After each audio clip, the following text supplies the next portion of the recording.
I was telling them the tale of when you faced the giant Terentatek on Kashyyyk.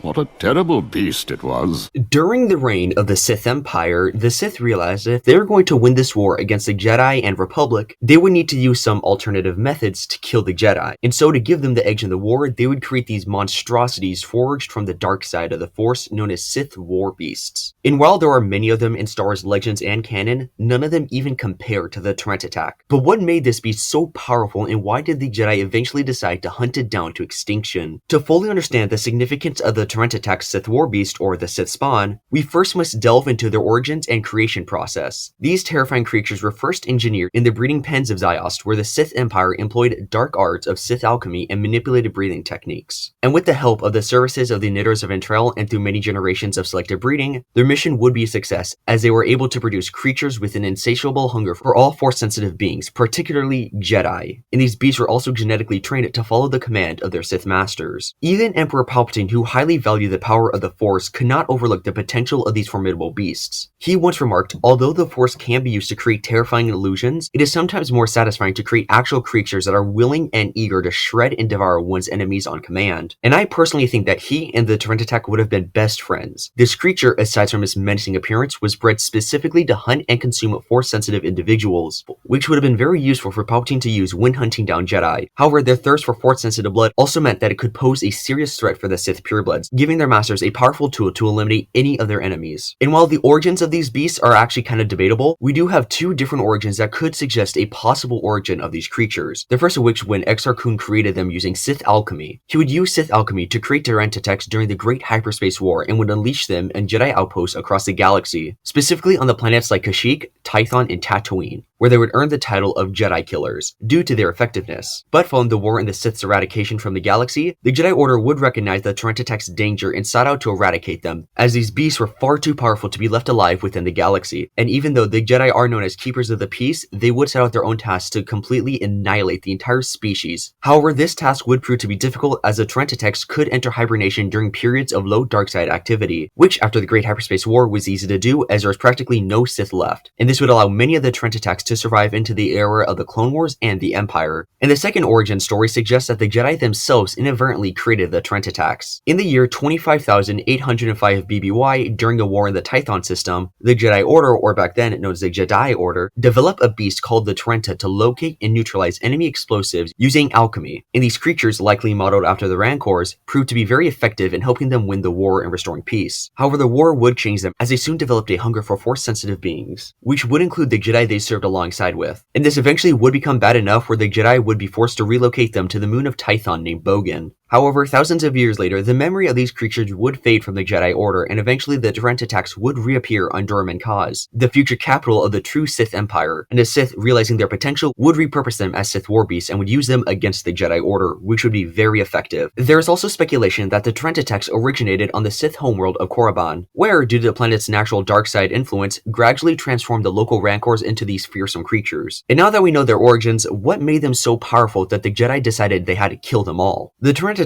are very formidable due to their physical attributes and the combat prowess they possess. Their limbs were so powerful that they could crush opponents with extreme ease, and their bodies were covered in razor-sharp tusks and claws. And the veins in their mouth were razor-sharp as well as poisonous, like the claws and tusks all around their body. Moreover, they possessed very tough and force-resistant skin, so much so that blasters were practically ineffective against it. And their skill and physical attributes made them near invincible in a 1v1 combat against any Jedi who wasn't a skilled master. And these beasts sustained themselves by drinking the blood of Force-sensitive individuals, primarily Jedi, though they were also known to prey on Wookiees on Kashyyyk. This would happen because the Wookiee warriors on Kashyyyk would descend down to the planet's lower level to hunt down creatures as a test of strength. But this would be practically impossible, as even the Wookiee chieftain had extreme difficulty even harming a Terentatek. And with all of these reasons, it is not hard at all to see why the Jedi would want to exterminate these beasts from the galaxy forever. These beasts were also heavily infused with the dark side of the Force and were heavily intertwined with the Sith, which led to the Jedi's decision of killing them all, as they are too dangerous and too infused with the dark side to be left alive. And that was the Terentatek. It is probably my favorite Sith war beast from the Sith Empire. I hope you enjoyed today's video. If you did, make sure to like and subscribe, as well as clicking the video that's appearing on screen now to watch another one of my videos. Also, make sure to comment who your favorite Sith war beast is. And with that, my fellow Star Wars nerds, may the Force be with you.